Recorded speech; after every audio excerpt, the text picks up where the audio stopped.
Hey, what's going on, guys? It's Kyle Carroll at MyMMAnews.com and Carroll's Corner MMA podcast. I'm joined today by William Tasker, who'll be fighting on Cage Wars 38, September 15th, up in Schenectady Resort and Casino, outside of Albany. Will, thanks for joining me. Hey, thanks, brother. Thanks for having me. Will, you're coming off a big win at Cage Wars 37. Take us through that fight a little bit, and how does it feel to get a win like that? Yeah, sure, man. I knew he boxed a little bit, so I was weary of the hands. I had to be cautious, so I was just kind of teeping out at first. And then he was trying to get close. I noticed I think he tried to clinch with me at one point, so I'm comfortable everywhere, so I just pulled guard right off the bat. And then I was looking for some arm bars. He threw me into the cage, which was Yeah, it was pretty a funny. highlight. And then we stood back up. Yeah, yeah, for sure. He threw me into the cage. We got back up. I was pressuring him. I think he tried a few looping hands. He closed the distance. I stuffed his head under my arm. Got the guillotine. Pushed him up against the cage though. Reversed the position so I could get his back against the cage. Then I just squeezed. Yeah, you did a great job weathering the storm. He seemed to be really pressuring you really hard, and then he had that highlight where he threw you against the cage. But you stayed calm and patient throughout the whole thing. What was going through your mind through that? Did you just have to, keep your composure? How'd you do that? Yeah, man.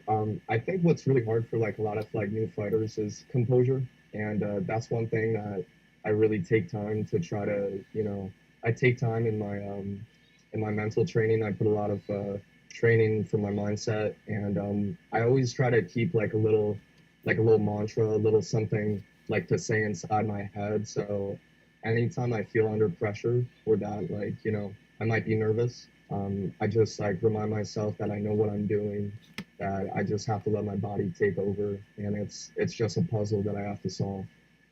Awesome. And now you're a purple belt, right, in jiu-jitsu? Correct. Yeah. Awesome. Yeah, and you did an excellent job of snagging that arm and finishing it. Um, Thank you. tell us about your fight coming up at Cage Wars 38. What do you expect from your opponent? Yeah, his name's Brandon the Kid Kennedy, which is funny because I'm Billy the Kid Tasker, so it's two kids. Yeah, I think he's a bigger guy, which doesn't bother me because I've always been a smaller guy no matter where I'm at. And so that's not a big issue. I think he's kind of like a brawler. I'm not really sure. I haven't seen a lot of his fights. I think he only fought like once or twice before.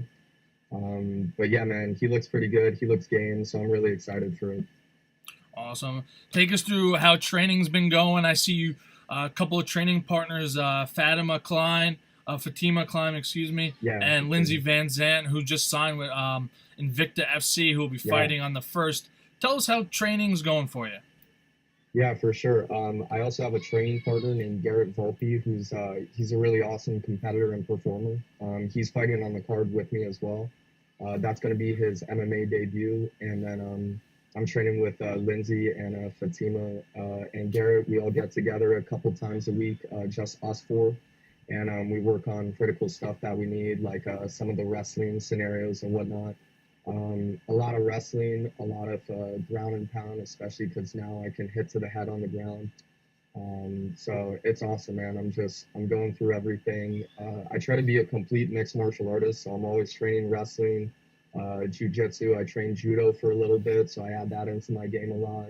And I've done taekwondo in the past, and I did that for like 6 years. So I'm into everything, man. I train everything. I train hard. I train at least 2 to 3 hours a day. Plus, like I do a lot of yoga. So everything's going really well. No injuries. Everything's solid. Awesome. And I know, one of the things I was telling you after the after party at Cage Wars 37, I Mhm. really liked your composure inside the cage. You believe you're what 1-1 now in your career? Yeah, one on one. What are some of your short term goals, long term goals within the sport? Oh man, I just want to be like the best I can be, which might sound cliche, but that's really all like I can ask for myself. I can't there's like heroes of the sport I have, like Frankie Edgar, let's say, like maybe I'll never be a Frankie Edgar, but I can be the best Billy Tasker I can be, that could get me who knows where. So that's what I'm just going to keep striving for, is being the best athlete I can be and being the best mixed martial artist I could be. And you were talking about mental preparation. As everyone says, the sport's 90% mental, 10% physical. What are some things you do to mentally prepare for a fight? Yeah, I think an underlooked aspect of like mental training is visualization. Like my wrestling coach, he was always really big on making sure that when you drill a shot, you imagine the guys in front of you. And even when I'm shadow boxing, like I'm imagining someone's, in front of me. I'm reacting to them. I'm using head movement to get out of the way of their punches, whatever it is. So I think visualization is a huge key in making success in competition, because there's going to be scenarios that you might not expect, and at least you can prepare them mentally by one thing you can do is imagine like a bad scenario you're in. Maybe you're up against a fence, or like someone's trying to take you down. Hmm. It's good to prepare those like scenarios over and over again in your head, even the bad ones, because you have to be prepared for everything in the fight. Most definitely. And you like we mentioned, your record's 1-1. Your first fight you lost. What did you learn the most from that fight? As an amateur, this is the time to learn and grow as a fighter. You really don't have much room for that as a pro. But Mhm. what did you learn most from that loss? Yeah, that was an interesting one because I was in between gyms at the time then, or I was like I wasn't I was canceling my membership at one gym for certain reasons, and then I just kind of wanted to fight really badly, and I think the thing I learned the most in that fight was preparation, and sometimes you really do have to wait your turn and wait your time and make sure you're 100% ready. And I wasn't 100% ready. I was just like I thought I could do it. I fought a dude who had like a bunch of fights. It didn't go my way, but that's cool, man, because I learned from it. Preparation is key in everything. Most definitely, I agree 100% with that. Now, take us through preparing for this fight. What are you doing in training camp? Have you added anything? Have you removed anything? And how's your weight cut going? Uh, I haven't really added anything or taken anything away. Everything's pretty consistent. It's really just about getting more comfortable in the cage as time goes on and whatnot. And that'll come with experience, which I know will come. Um, and for the most part, everything's pretty much standard. Everything's the same. Been wrestling a little bit more, trying to get a little more wrestling in, but that's about it. What was the other part of the question?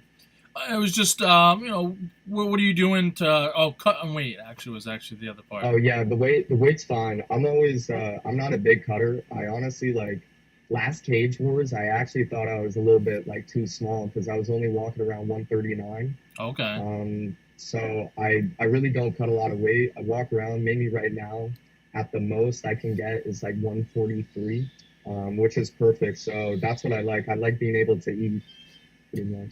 Well, and as a young guy, we got fighters talking. It's not really been talked a whole lot about it, but CTE.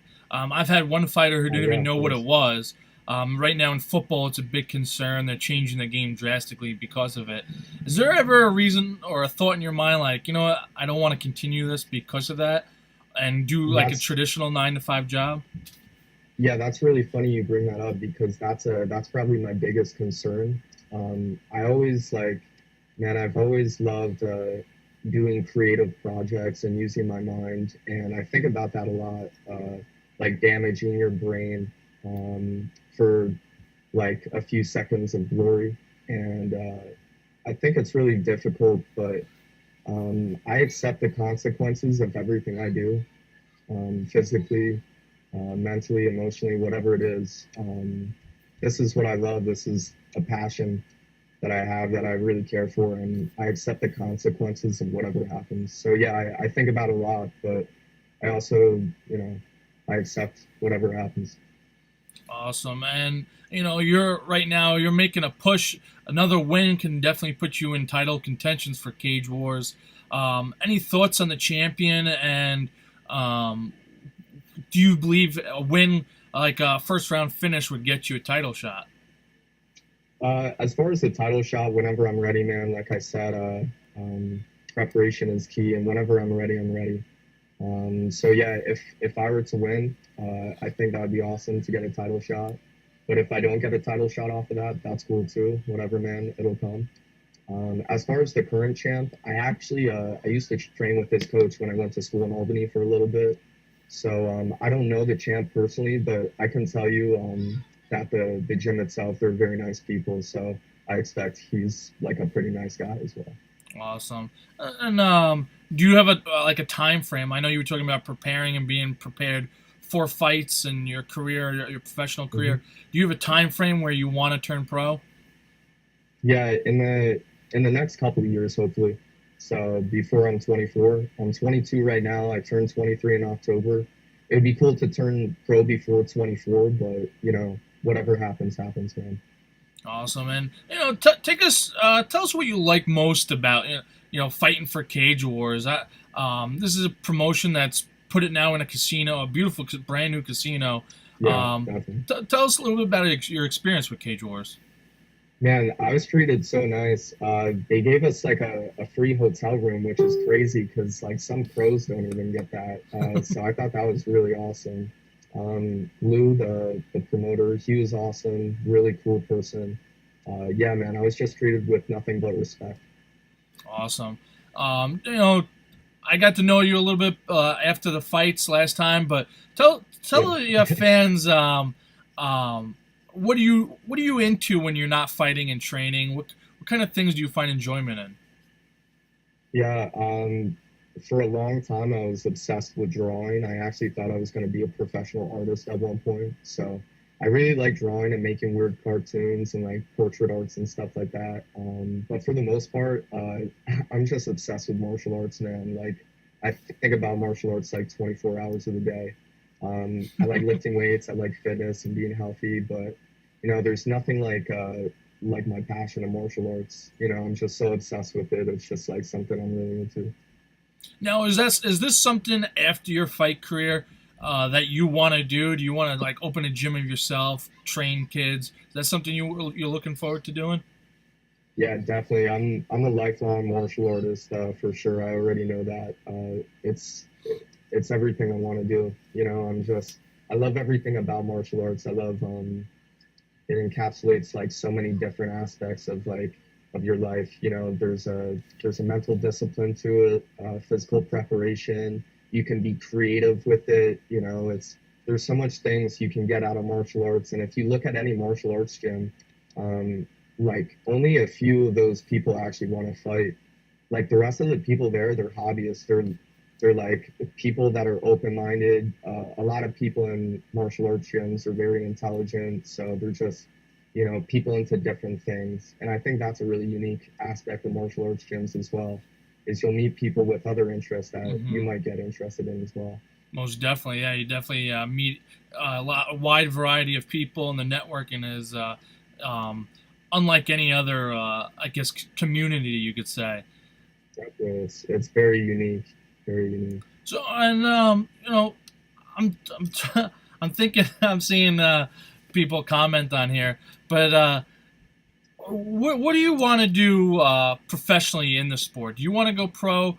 And like I know you want to go pro. Excuse me, but Yeah. um, like how far in it do you believe you can go? I see a lot of guys on amateur and other promotions pick and choose their fighters and stuff, and not taking the tough fights as amateurs, and really learning and growing from that. And I believe it dilutes the diluting the sport. What are your thoughts on people picking and choosing, bouncing around and maneuvering around fighters, and how it will affect them as pros?